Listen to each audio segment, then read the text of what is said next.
반갑습니다.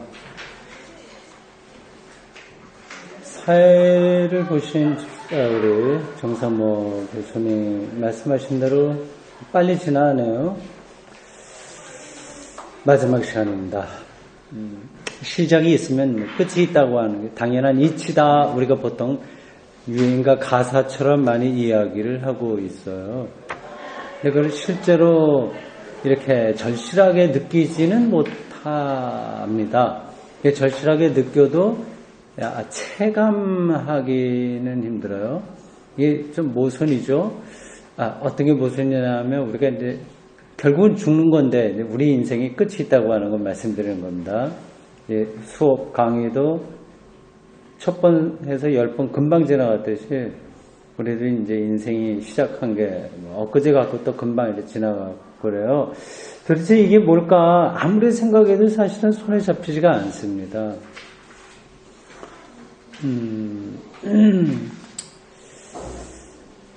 오늘 어제도 우리가 하늘 상급이라고 하는 제목으로 이야기를 하는데 좀 연관이 되어 있는 거예요. 결국 여기서 하늘이라고 하는 건 사후, 죽음 이후에 받게 될 어떤 보상 뭐 이런 것들을 생각하지 않습니까? 그러니까 죽음, 인생 시작, 끝나는 거, 그 다음 생 뭐 이런 것들에 대한 이야기가 두루두루 연결되어 있어요. 천천히 좀 이야기를 나누도록 하겠습니다.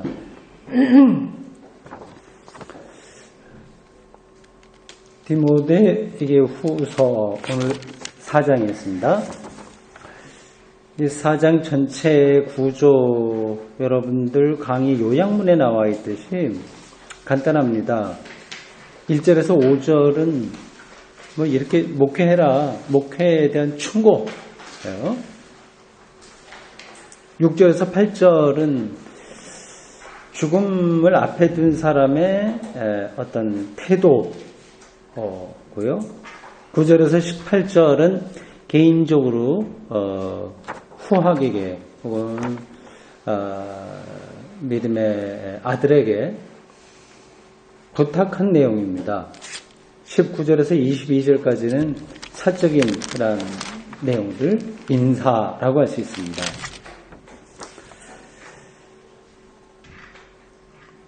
1절이 참 재미있게 표현되죠. 다음과 같습니다. 거기 강의 요약문에 그것을 그대로 인용했습니다.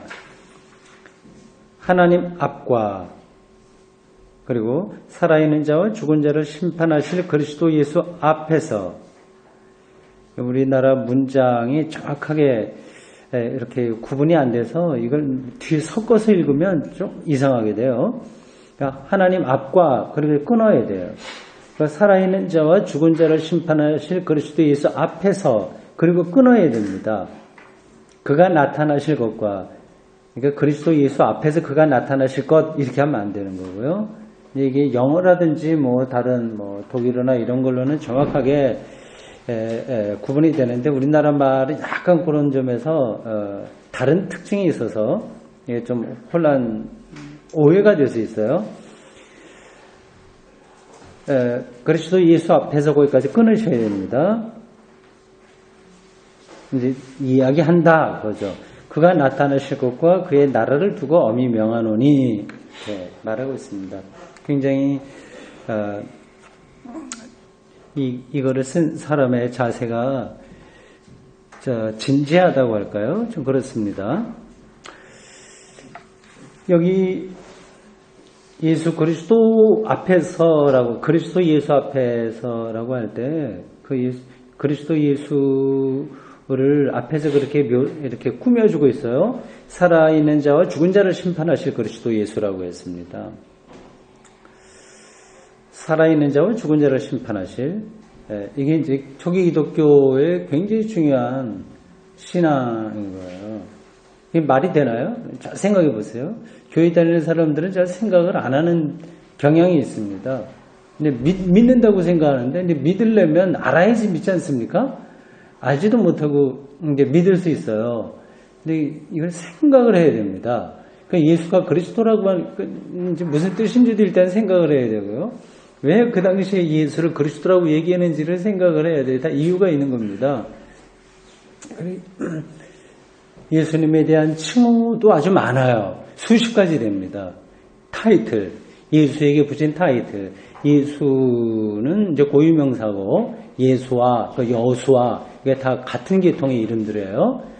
구약에는 여수아가 이제 예수라고 하는 같은 이름에 속에 있습니다. 고유명사고 그리스도 이건 보통 명사고요. 뭐 주, 하나님의 아들, 다윗의 아들, 뭐 예수님에 대한 칭호가 한 15가지 이상 됩니다. 근데 그 칭호라고 하는 것이 누가 이렇게 붙여준 건 아닌 거예요. 예수를 어떻게 부르느냐에 따라서 그 불렀던 공동체에 어떤 특징들이 있습니다. 헬라파 그리스도인들은 예수를 뭐라고 부르고 유대파 그리스도인들은 어떻게 부르고 그 배경이 다 있어요.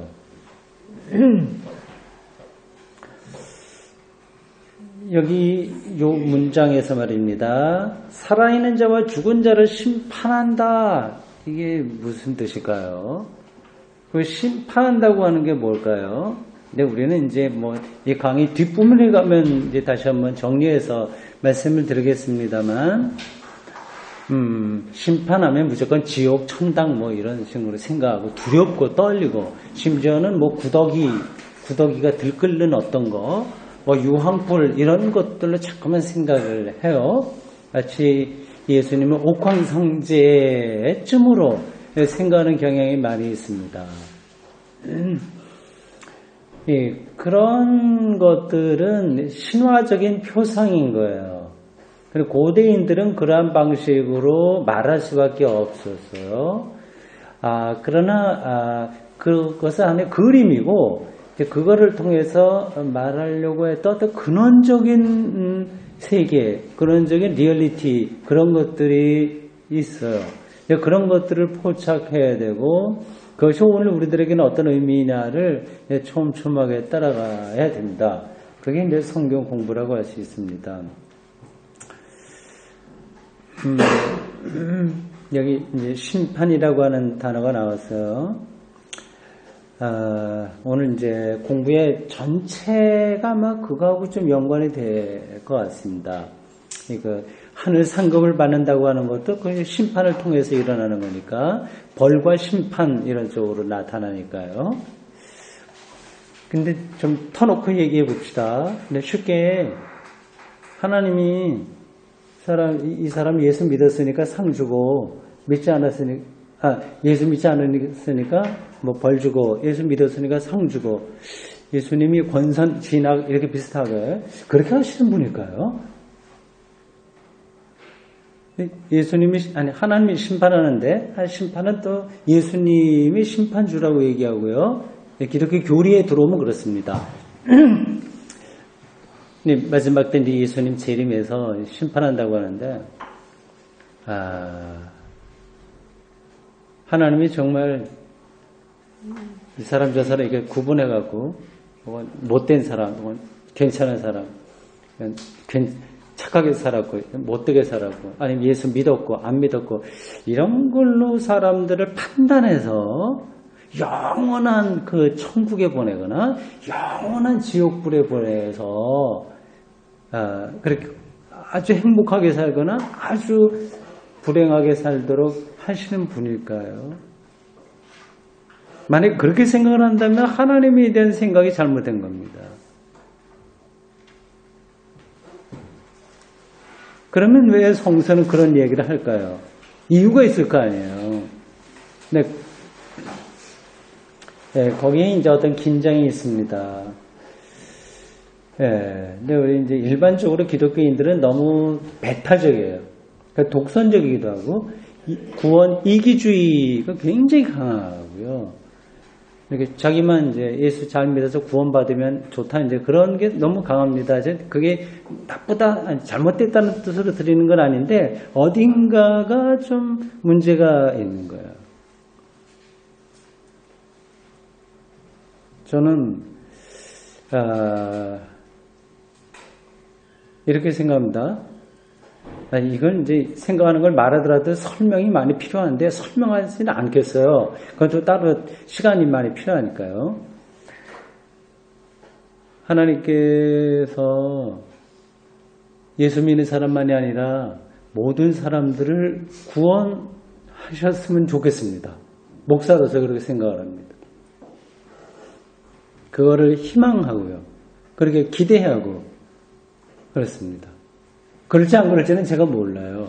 그건 뭐 하나님의 주도, 배타적 주도권에 의해서 행사되는 그분의 자유에 있는 거기 때문에 제가 결정적으로 말할 수 없지만 그렇게 기대하는 거예요.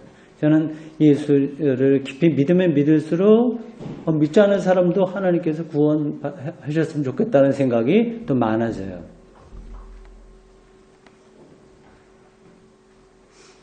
네. 그러니까 예수 그리스도가 이제 살아있는 자와 죽은 자를 심판한다. 그러니까 모두 인류 전체, 우주 전체에 대한 그 심판의 준거가 예수 사건이다. 이제 그걸 말하려고 하는 겁니다. 그 다음 3번입니다. 8절이에요. 요게 이제 오늘 우리가 공부하게 될 주제인 하늘 상급하고 직접 연관됩니다. 바울이 요거를 디모데 후서를 쓴 사람이 바울은 꼭 아닙니다. 바울 제2의 바울 아니면 바울의 사상을 많이 공부하고 따랐던 어떤 익명의 어떤 저자 이렇게 볼 수 있어요. 그러나 편의상 이제 바울이라고 이야기해도 됩니다.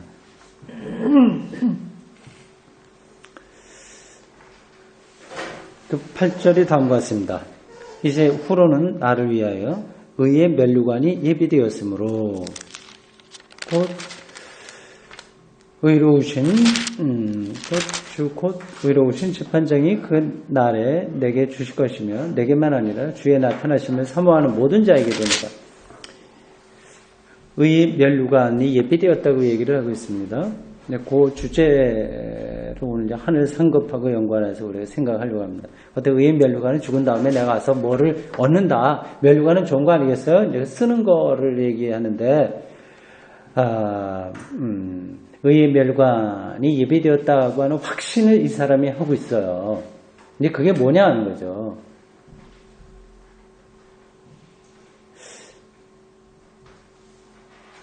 강의 요약문 3번의 작은 1번, 그 바울 또는 제2 바울이라고 제가 얘기했습니다. 이 사람이 이제 병이 걸렸든지, 바울은 좀 지병이 있어서 몸이 좀 약했어요. 뭐, 안질이 심했다고도 하고, 또, 심지어는 간질이 좀 있었다고 하기도 하고요. 그래서 주치의인 의사가 따라다녔다. 그렇게들 일반적으로 이야기합니다. 어쨌든 이 사람이 이제 거의 이제 죽음 앞에 당도한 것 같습니다. 그러면서 의의 면류관을 기다린다 얘기를 하고요. 그리고 잘 보십시오. 그냥 면류관이 아니라 의의 면류관이라고 그랬습니다. 의라고 그랬어요. 그리고 또 그 면류관을 주실 자가 의로운 재판장. 이게 재판장도 의롭다고 얘기를 하고 있습니다. 여기서 핵심은 의의 문제예요. 의, 정의, 의, 올바름 그런 거라고 할 수 있겠죠. 이 의는 구원하고 거의 동일한 의미입니다. 그러니까 구약에서 율법을 잘 이렇게 따라서 살려고 했던 사람들이 얻으려고 했었던 것이 의였어요. 여러 가지 면에서 내가 뭐 10계명을 지키고 뭐하고 그렇게 하면 이제 의롭다는 말을 들을 수 있다. 하나님으로부터 인정받을 수 있다. 그래서 생각을 했습니다. 그게 구원과 거의 같은 의미입니다.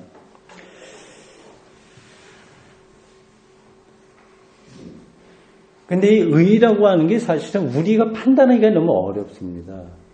이게 이제 갈등이 있는 거예요. 그래서 예수님하고 바리새인들 사이에 갈등도 거기 있었습니다. 이제 바리새인들은 철저하게 율법으로 살려고 했고 율법으로 살면 그걸 의로워진다고 생각을 했는데 예수님의 말씀에 의하면 그게 아니니까요. 이게 충돌했습니다. 그 내용은 여러분들이 잘 아실 거고요. 이 의라고 하는 거는 우리가 옳다고 우리는 그렇게 살긴 합니다만은 그런다고 해서 그게 꼭 옳은 건 아닙니다. 이제 우리가 늘 살아가면서도 일상적으로 경험하는 건데요. 학교니까 잠깐 말씀드리면 이와 같습니다.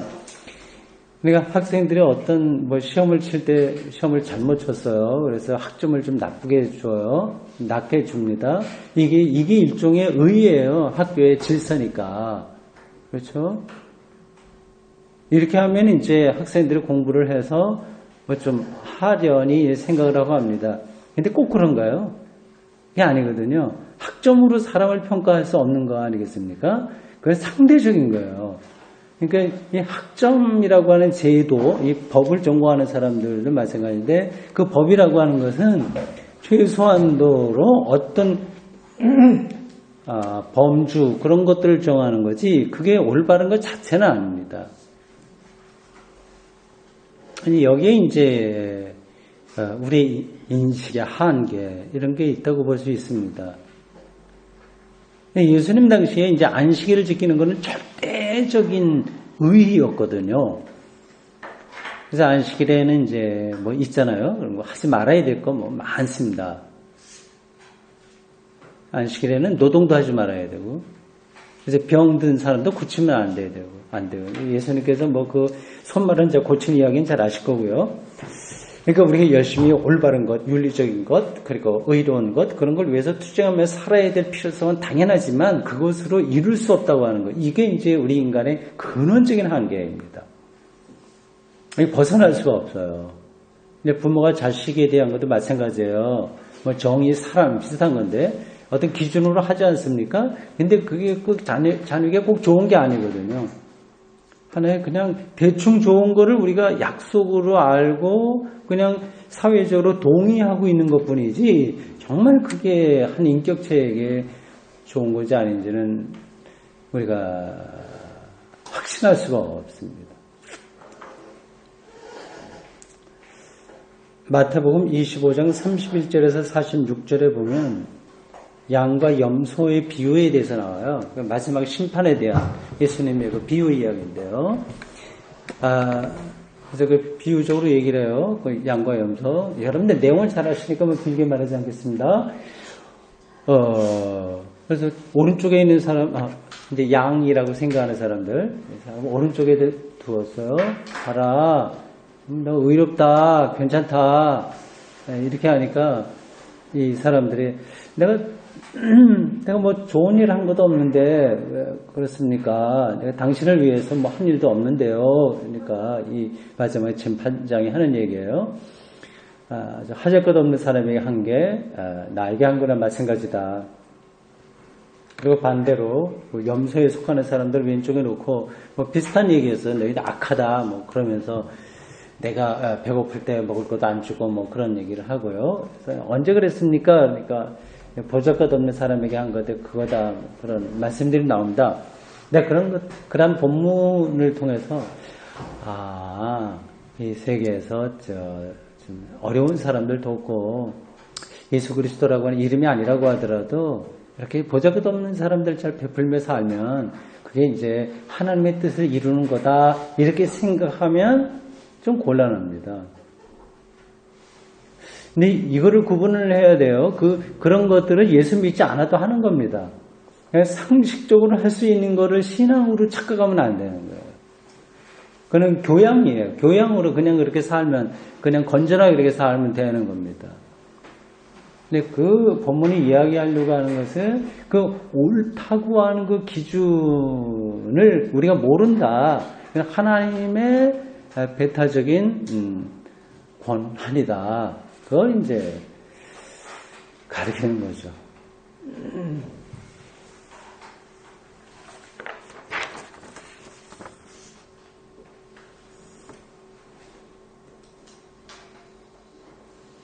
네.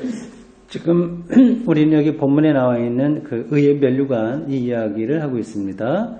그래서 한국에서 이제 많은 신자들이 그 천국 상급론을 생각을 하고 있어요.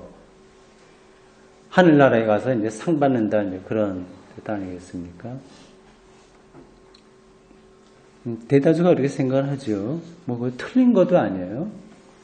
예, 몇 가지 오해가 있습니다. 오해. 그러니까 이렇게 생각하시면 돼요. 기독교 교리, 성경 다 옳은 이야기예요. 그건 여러분들이 지금 볼 때 이상하게 보여도 다 옳은 거예요. 아까 말씀드린 지옥에 뭐 구더기, 유황불 그런 게 있어도 그런 이야기도 일단 옳은 거예요. 그리고 휴거한다 이상한 이야기지만 옳은 거예요. 틀린 이야기는 없습니다. 그건 오랫동안 역사를 통해서 검증된 이야기이기 때문에 옳은 거예요. 근데 중요한 건 그걸 해석을 해야 돼요. 근데 그거는 그 성서 텍스트 그 내용들은 하나님 말씀 자체가 아니라 하나님 말씀을 손가락질로 가리키고 있는 것이기 때문에 바르게 이제 해석해야만 우리 그게 거기서 오해를 벗어날 수 있죠. 그래서 천국 상급론 죽어서 뭐 상급 받는다는 데서의 오해되는 거 몇 가지. 이제 강의 요약문 4번에 적었습니다. 하나는 천국을 복지의 극대화로 생각하는 거예요. 그러니까 잘 먹고 잘 사는 걸로 생각하는 거예요. 배고프지 않고, 아프지도 않고, 외롭지도 않고. 하여튼 그런 것들이 많은, 그러니까 우리가 보통 이 땅에서 살 때 원하는 복지의 삶 아니겠어요. 선진국처럼 잘 살고 부족한 것 없이. 그렇게 생각하면 안 됩니다. 그런 세상에 가면 행복할 것 같으세요? 이제 그게, 이건 간단한 문제인데, 배고프지 않으면 배부른 게 뭔지를 모릅니다. 근데 배가 고파봐야 먹는 즐거움을 아는 것처럼요.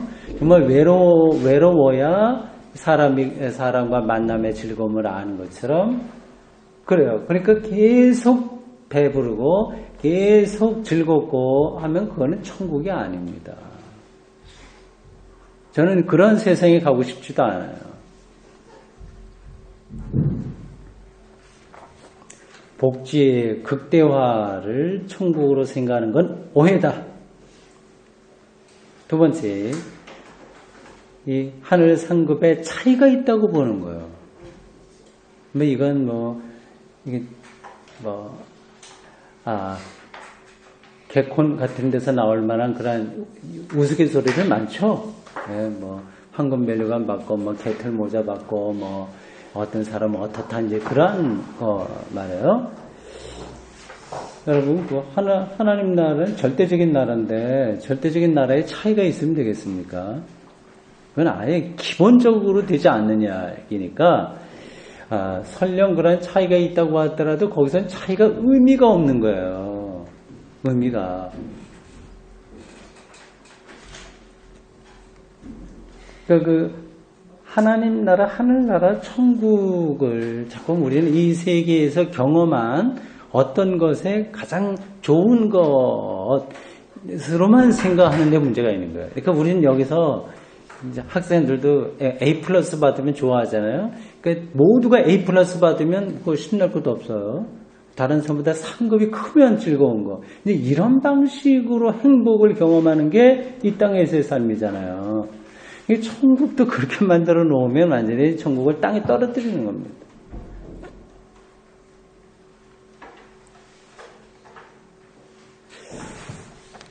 오해죠. 그리고 왜곡이죠. 세 번째, 이런 천국에 다녀왔다고 하는 사람들이 있어요. 직접 보고 왔다는 사람들이 있습니다. 누굴 봤더니 어디 정말 초라한 데서 살더라라든지 말도 안 되는 소리들을 진짜 보고 온 것처럼 얘기를 합니다. 둘 중에 하나예요.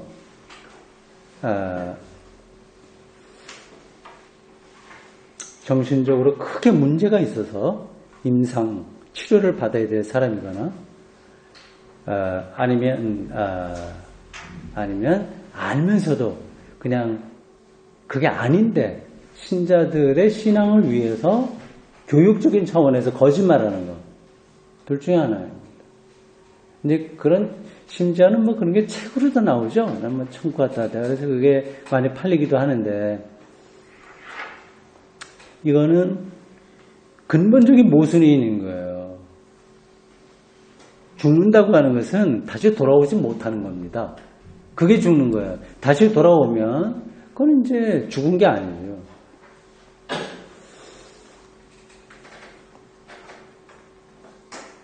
네. 그런 몇몇 왜곡된 상급론이 우리 인간의 아주 어떻게 보면은 순진한, 어떻게 보면 또 얄팍한 그러한 이기심에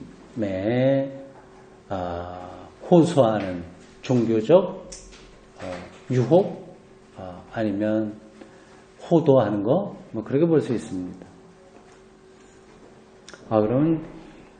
그러면 성경에 그 상급에 대한 이야기 많이 나오는데, 그럼 어떻게 잘못됐다는 얘기냐? 그거 아닙니다. 상급에 대한 이야기 많이 있어요. 그거 자체가 잘못된 건 아닙니다. 뭐 거기까지는 제가 일일이 성경 구절 끌어다가 설명하지는 않겠습니다. 그것은 다른 근원적인 어떤 것을 말하려고 하는 거예요. 어떻게 설명을 해야 될까요? 거기 딱 떨어지는 구절은 아니지만 제가 생각나니까 말씀드리겠습니다. 여기 뒤에 나오나 볼까요? 예, 뒤에 조금 나오는 것 같아서 그냥 넘어가겠습니다. 5번. 예, 그러니까 왜곡된 상급론, 뭐 의의 면류관에 대한 바른 이해, 이런 것들을 우리가 잘 따라가려면 그 자체로 떨어지면 그 자체만 갖고는 안 되고요. 두루두루 이제 기독교 신앙 전체에 대한 이해가 뒷받침되어야 됩니다. 그러니까 전체적인 이해가 필요한 거예요. 그러니까 하늘 상급을 이해하려면 하늘이 뭔지를 알아야 돼요. 그렇죠?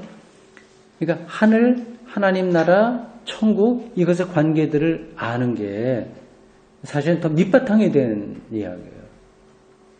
그런 거 없이 상급, 이거는 뭐 우리들의 호기심이니까 그럴듯하게 해주면 일반 신자들은 다 혹합니다. 그건 완전히 그 할머니, 할아버지들 나이 많이 드신 분들 어디 모아놓고 막 재미있게 해주고 뭐 약 팔고 만병통치처럼 약 파는 그런 장사들처럼요. 우리가 옆에서 볼 땐 저 할아버지 할머니들 왜 저렇게 비싼 거 저렇게 살까 생각하지만 마음이 확 가버리면 그냥 믿고 싶어져요. 이상해도 믿고 싶어집니다. 인간의 심리가 그런 게 있어요. 그래서 상급 하늘나라에 가서 상 받는다 이렇게 되면 아주 우리 본능적으로 거기에 작동하기 때문에 거기 빠질 수 있어요. 그러니까 하늘나라 혹은 하나님 나라가 뭐냐에 대한 다른 이해를 가지고 있으면 그런데 흔들리지 않는 거죠. 그래서 강의 요약문 5번 천국과 하나님 나라, 거기서 그 내용을 좀 정리했습니다.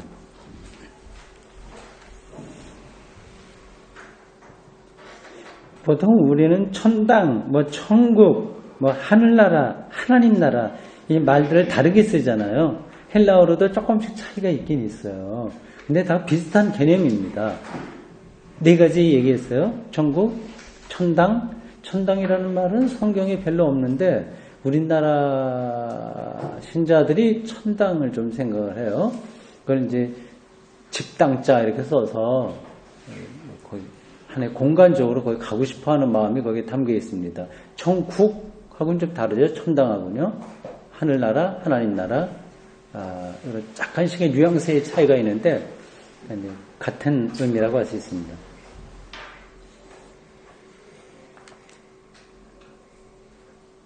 1번 예수님의 메시지는 하나님 나라다. 바실레이아 두 대우라고 합니다. 바실레이아는 나라라고 하는 뜻이고요. 두는 이격, 그 헬라어로 정관사 이격을 얘기하고 대우는 하나님. 데우스, 하나님을 이격으로 처리하면 대우가 돼요. 그래서 바실레이아 두 대우.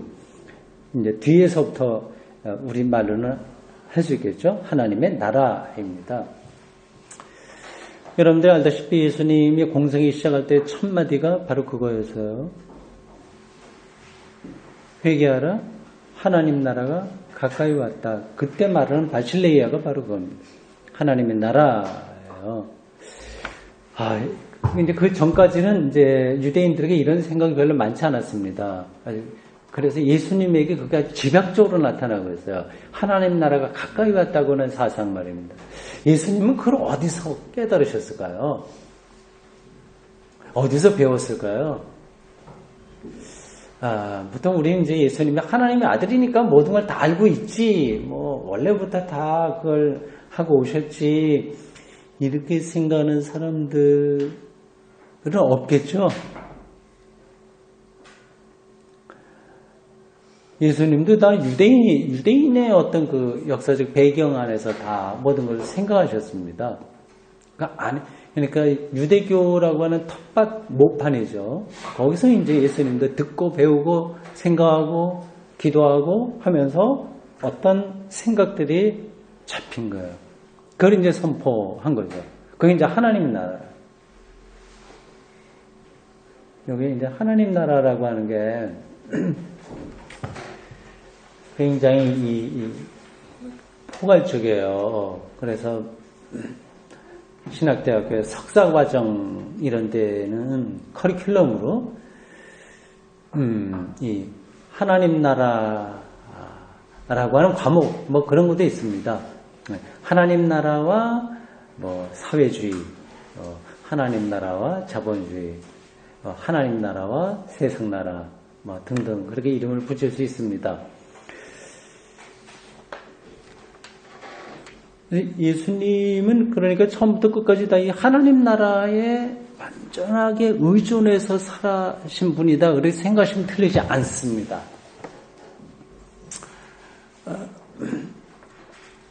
그러니까 그 예수님의 영혼을 사로잡은 어떤 힘, 이게 바로 하나님의 나라였어요. 근데 그 하나님의 나라가 손에 안 잡히니까 문제가 되는 겁니다.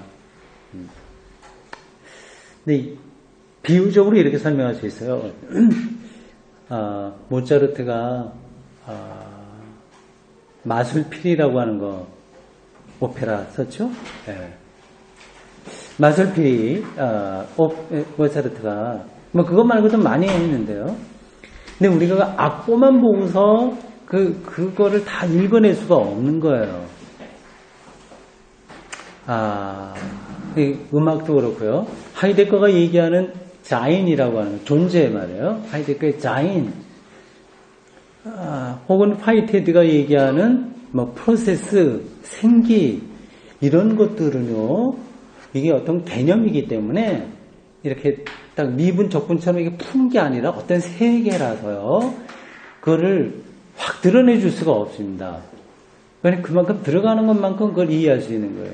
그러니까 예수님의 하나님의 나라도 이게 이렇게 물병처럼 이렇게 확인할 수 있는 게 아니라 예수님의 영혼 속에서 싹이 싹트고 풍요로워지고 열매가 맺고 한 그 어떠한 그 하나님의 통치 방식이라서요. 사람들에게 많이 오해가 되기도 했습니다. 이제 그런 것들을 천천히 잘 따라가서 공부하는 게 이제 신학이라고 할 수 있어요.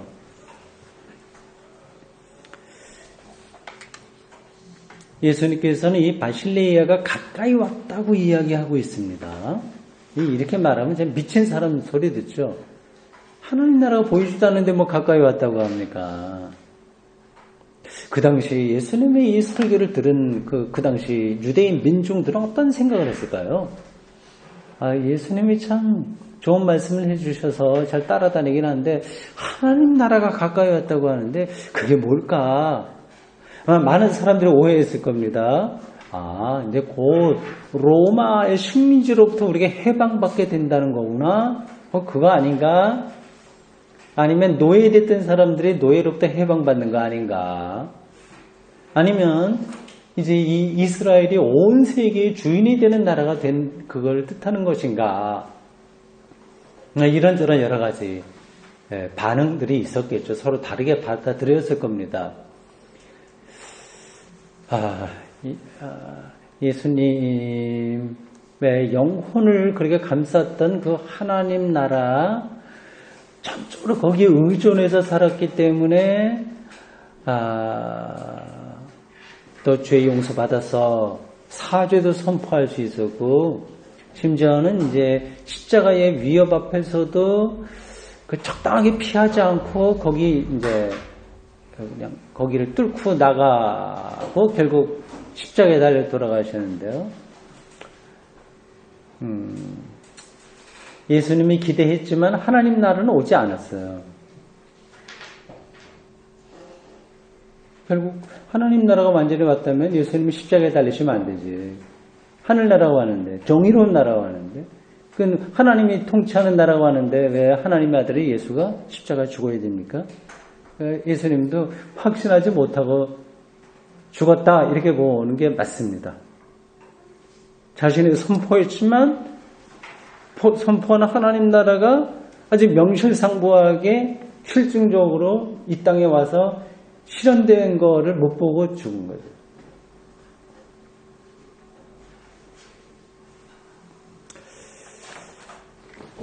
그다음 부활에 대해서는 얘기하지 않겠습니다. 어떤 관계가 있냐. 어쨌든 예수님 하나님 나라와 예수님의 관계를 말씀드린 거예요. 이건 이제 신학적으로 좀 한마디만 붙이고 지나가면 이렇습니다. 하나님 나라는 아직 일어나지 않았다고 그랬잖아요. 그러니까 종말론적인 거고, 그리고 이미 왔다. 이미와 already와 not yet, 아직 오지 않음, 이것의 변증법적인 긴장 가운데서 고유한 하나님의 방식으로 이 세계를 통치하는 어떤 힘, 이걸 가리켜서 하나님 나라라고 얘기합니다.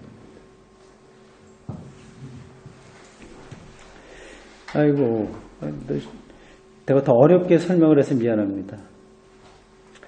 이미와 아직 아님의 변증법적 긴장관계 생각하시면 되겠습니다. 3번, 하나님 나라라고 할 때 그 나라는 공간적인 의미가 아니라 여러 번 들었겠습니다만은 통치를 가리켜요. 통치. 공간이 아니라 통치만, 그걸 좀 생각을 잘 해보시기 바랍니다. 우리는 늘 세계를 이제 공간적으로만 생각하니까요. 우리가 공간 안에서 다 이루어지는 거 아니겠습니까? 예수님과 사두개인들의 어떤 논쟁 가운데서 사두개인들이 부활이 없다 이제 그런 얘기를 할 때 예수님 하신 답변이 그거예요. 너희들 좀 부활의 세계를 오해하고 있다. 그 나라는 장가하고 시집가고 그런 나라가 아니다. 천사와 같다 얘기를 했습니다. 이게 장가하고 시집가고의 그런 문제는 공간 안에서 이루어지는 거예요. 우리 그 방식으로 세계를 경험하고 삽니다. 학교 다녀서 졸업하고 직장 다니고 결혼하고 아기 낳고 그리고 이거저거 취미 활동도 하고 다 좋은 것들이죠. 가능하면 즐겁게 이렇게 살아야 됩니다. 근데 그 이제 공간 안에서 이루어지는 것이죠. 이제 이게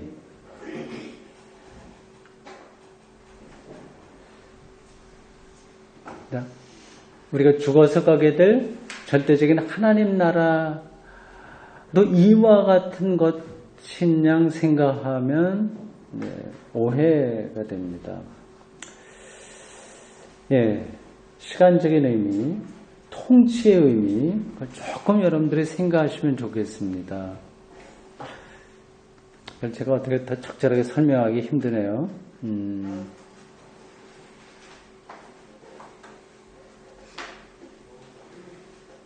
그럼 넘어가겠습니다.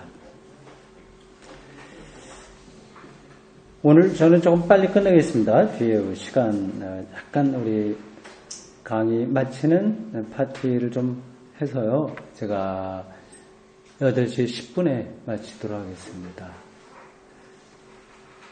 여러분 강의 요약문 6번 가시면 되겠습니다.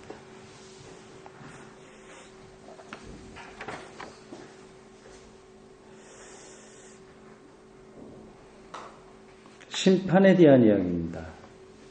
하늘 상급은 결국 심판을 받고 상을 받는다고 하는 의미니까 앞에서 이야기한 것 쭉 염두에 두시면서요.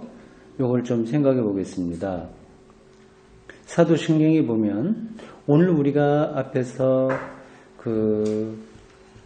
읽은 그 구절 디모데 후서 4장 1절에 나와 있는 거하고 똑같은 구절이 나와요. 살아있는 자와 죽은 자를 심판하실 그리스도 예수 앞에서 읽었습니다. 그 디모데전서 4장 1절입니다. 똑같이 사도신경에도 살아있는 자와 죽은 자를 심판하러 오십니다 하는 그러한 내용이 있습니다. 이제 이게 초기 기독교부터 지금까지 내려오고 있는 우리 기독교인들의 가장 중요한 신앙 고백의 일부입니다. 그 심판은 완성의 문제예요. 그러니까 이걸 두려움으로 생각하지 말고 기쁨으로 생각해야 됩니다. 심판받는 거는 아유 내가 두렵다 잘못해서 뭐 이렇게 벌 받겠네 이런 쪽으로 생각하면 여러분들의 기독교 심판론을 크게 오해하는 겁니다. 그래도 잘못한 게 있으니까 그게 불안하지 않냐. 만에 하나 내가 어디 뭐 지옥이나 이런 데 가게 되면 어떻게 되냐. 그러니까 그런 거 두려우니까 좀 착하게 살아야 되지 않냐, 예수 잘 믿어야 되지 않겠냐, 그렇게 생각하면, 그건, 좀 수준 낮은, 어떻게 보면 그런 신앙입니다. 그런 걱정하지 마세요. 심판이 없다는 말이냐가 아니라, 심판은 오히려 완성이에요. 심판이 있기 때문에, 우리가 이렇게 살아갈 수 있는 거예요. 그 심판의 어떤 순간이 있기 때문에 내가 안심하고 지금 살아갈 수 있어요. 이해하시겠죠? 만약에 심판 때 하나님이 일일이 다 요거 너 무게를 재갖고 저울에 올려놓고 잘못한 거가 조금만 딱 재갖고 말이죠. 그래서 심판하신다면 우리 세상은 어떻게 살겠어요? 정말 불안해서 못 삽니다.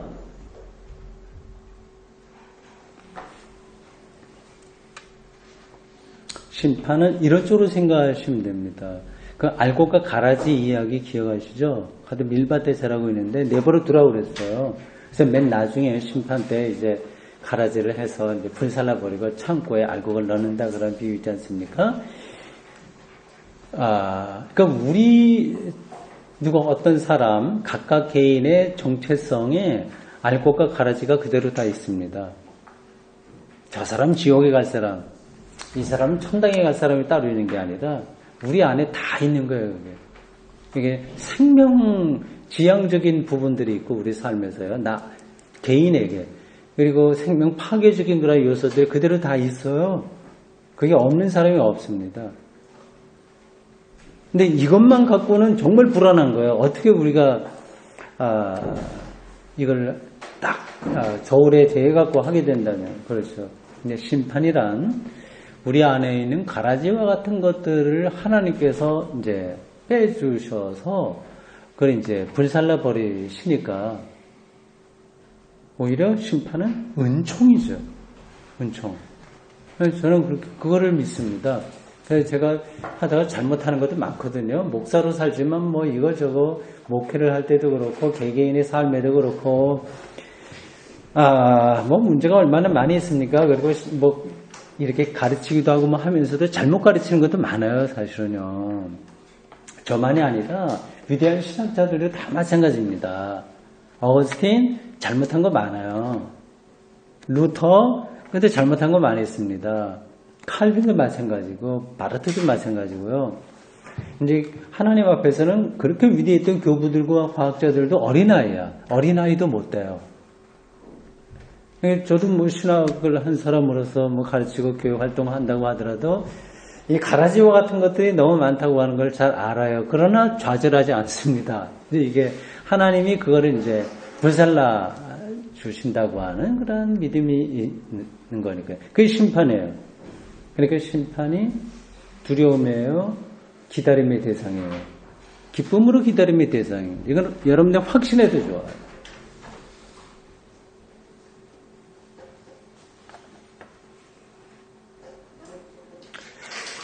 그래서 살아있는 자와 죽은 자를 심판하러 온다. 이거를 다른 말로 하면 살아있는 자와 죽은 자의 생명을 완성하러 오신다. 이렇게 생각하시면 됩니다.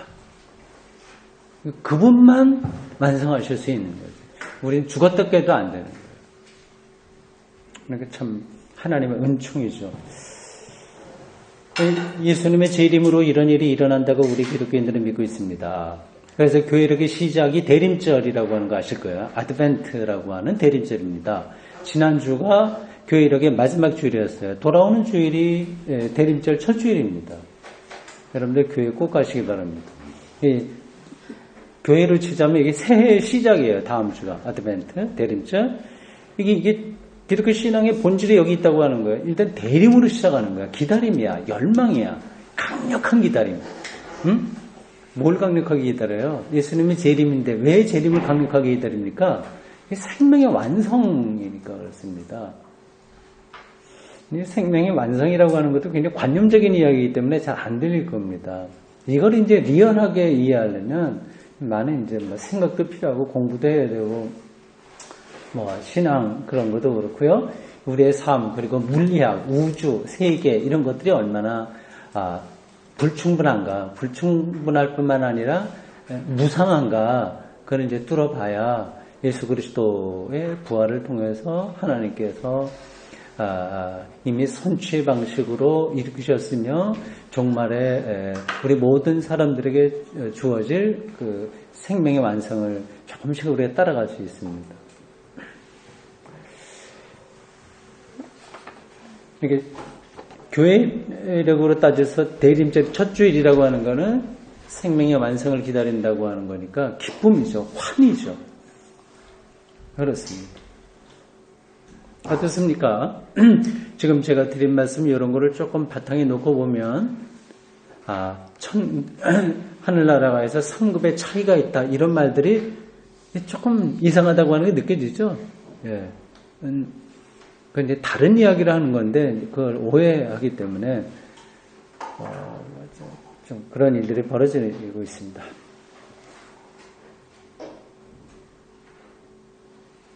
참고적으로 지금 제가 드릴 말씀은 대충 했는데 핵심적인 건 했는데 그래도 그런 것들을 조금 더 풍부하게 우리가 좀 이해하기 위해서 몇 가지 참고적인 걸 말씀드리겠습니다. 만인구원설과 선택적 구원설. 구원이라고 하는 말은 뭐 생명 완성이라고 생각하시면 돼요. 그건 하나님의 심판에 의해서 되는 거니까요. 그러니까 요 말만 여러분들이 잘 이해하셔도 그렇게 이상한 데 떨어지지 않을 겁니다. 그러니까 구원은 생명 완성이다. 하나님의 심판을 통해서 고유한 방식으로 예수에게 일어났던 그 부활 생명에 우리로 하여금 참여하게 하신다. 이게 요약한 거예요. 엑기스예요. 기독교 신앙은. 이게 바로 복음이라고 할 수 있습니다. 만약에 이런 것들이 우리들에게 좀 정리가 되면 이슬람권에 가서 쓸데없이 그 사람들이 예수 믿으라고 막 이렇게 단기 선교 간다거나 그걸 무조건 제가 매도하는 뜻으로 드리는 건 아닌데요. 그래서 섣불리 그렇게 하지는 않는 거예요.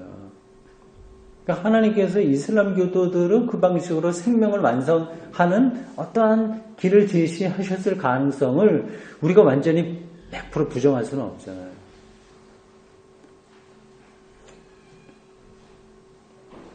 그러니까 만인 구원설과 선택 구원설. 여러분들 어느 쪽에 있으신가요? 나는 어느 쪽에 있을 것 같습니까? 이건 뭐 이거다 저거다 딱 부러지게 이야기하기는 힘듭니다. 우리가 일반적으로 칼빈 이제 이중 예정설 얘기를 이렇게 합니다.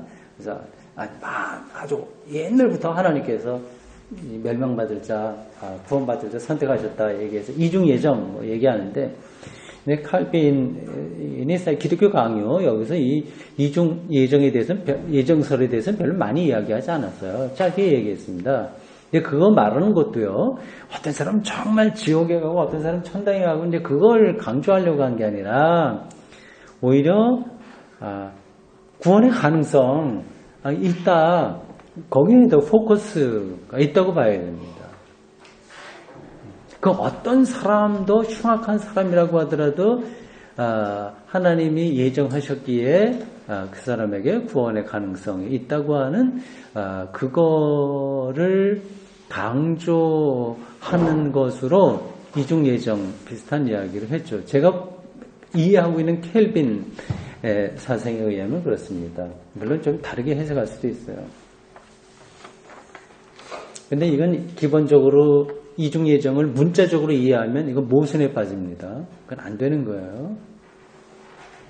하나님이 자기가 미안합니다. 하나님이 창조해놓고 예수 믿지 않았다고 해서 영원한 지옥불에가 보낸다? 이건 아예 말이 안 되는 겁니다. 그럼 창조는 하지 말지. 그럼 자유의지를 주지 말고 무조건 하나님 믿게 하지. 그렇지도 않고 유혹에 빠질 수 있는 가능성을 주면서 그러면서 너 잘못했으니까 지옥 가라 이렇게 하면 이건 하나님의 창조론에도 위배되는 것이고 더 근원적으로는 예수 그리스도 사건의 우주론적 능력까지 부정하게 되는 거예요. 그러니까 예수 그리스도의 십자가 부활은 우주론적이어서 지옥까지 빛을 비출 수 있는 그걸 이제 초기 기독교에서부터 늘 보고 있었습니다. 기독교 사상이에요. 현대 신학자로는 칼 바르트가 이제 그런 얘기를 하는 거예요. 하나님의 은혜의 자유에 의하면 천당과 지옥이죠. 문제는 지옥의 문제야. 있긴 있는데 성서가 이야기하니까 있긴 있는데 하나님의 은혜의 자유에 따라서 이 지옥에 있는 사람들까지 결국은 구원받게 함으로써 지옥을 비워두신다. 이렇게 바르트가 설명을 해요. 저는 옳다고 생각을 합니다. 여러분 강의 요약문에 제가 오타가 나왔으니까 고쳐주십시오. 만인구원서 두 번째 줄에 보면 마지막에는 지옥을 두신다가 아니라 비우신다 이렇게 바꿔주세요.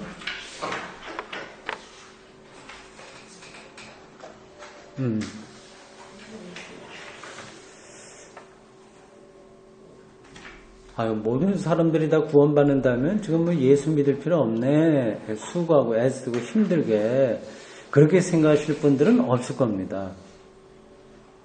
그것에 대해서 내가 설명할 필요도 없겠죠. 대답을 하지 않아도 되겠죠. 네.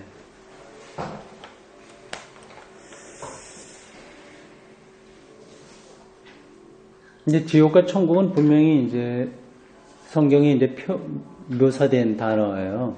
근데 그거를 잘 보시기 바랍니다. 강의한 5번 보시면요. 큰 6번에 작은 5번. 지옥은 여러분들이 잠깐 그걸 공간적으로 생각하시면 안 되는 거예요. 구더기, 유황불, 이제 이런 게로 생각하지 마시고요. 하나님 없는 상태에 대한 상징인 거예요. 하나님이 없는 상태. 하나님이 없다고 하는 것은 생명이 없다고 하는 뜻입니다. 그럼 생명이 뭔가? 그럼 계속해서 그건 생각을 해봐야 되는 거예요. 그러니까 하나님 없는 상태. 그러니까 생명의 근원으로부터 이제 단절된 그런 어떤 상태를 가리켜서 그건 모르는 거예요. 그걸 구체적으로는 아무도 얘기할 수 없어요. 그래서 이제 고대인들이 지옥 표상, 불, 가장 이렇게 고통스러운 어떤 것들을 그 방식으로 얘기하고 있는 거예요. 그리고 천국은 그것과 반대로 하나님의 통치가 직접적으로 일어나는 세계에 대한 상징입니다. 하나님의 직접적인 통치예요. 그다음 지금은 직접적이지 않다고 하는 거죠. 당연하죠. 우리는 늘 배고파요, 외로워요, 허무하고 뭘 하더라도 채워지지 않습니다. 어떤 것으로도 우리의 영혼을 가득 채울 수 있는 것은 세상에 없습니다. 이제 왜 그러냐? 지금 하나님이 직접적으로 통치하지 않기 때문에 그렇습니다. 이게 가득 채워지는 어떤 순간, 어떤 계기, 어떤 생기, 어떤 이벤트, 어떤 이게 조금 신학적인 어떤 카이로스 그 시간, 그걸 가리켜서 천국 하나님 나라 이렇게 얘기하는 거죠. 이게 이제 너무 이제 관념적이어서 잘 들어오지 않아요. 이건 어떻게 하는 수가 없습니다. 이거는 본인이 용맹정진함으로써 어떤 그것을 리얼하게 경험하는 수밖에는 다른 것으로 온통 정신이 다 가 있는 사람에게는 아무리 이건 설명해도 되지 않습니다. 여기 어떤 뭔가가 좀 필요한 것 같아요. 예를 들자면 이제 다른 종교에도 그러는 건데요. 불교에서 공즉시색, 색즉시공 이런 말들이 이게 무슨 귀신 신하라 까먹는 소리냐 이렇게 들으면 그러면 이제 그 근원에 대한 이해를 못하는 사람인 거예요. 근데 그게 아주 공하고 색 이게 일치되는 것으로 경험할 수 있어야 이제 어떤 불교가 얘기하는 그 세계를 따라갈 수 있듯이 지금 제가 말씀드린 이러한 하나님 통치가 직접적으로 일어나는 세계에 대한 그 어떤 것들을 조금씩 이해할 수 있어야 성서의 세계에 들어갈 수 있습니다.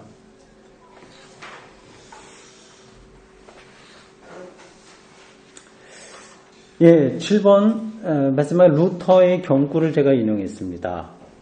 자꾸만 천당과 지옥을 공간적으로 이해하는 분들이 있어서 인용한 거예요. 마틴 루터는 그렇게 얘기했습니다. 예수가 지옥에 있다면 나는 지옥을 택하겠다. 정말 고통스럽다고 하더라도 그게 문제가 아닌 거니까. 예수와의 관계, 하나님과의 관계, 이게 핵심이니까요. 그러니까 도대체 어떻게 우리가 예수와 관계되냐, 그걸 어떻게 하나님과 관계되냐, 이건 또 다른 문제입니다. 하여튼 그게 이제 핵심이라고 하는 겁니다.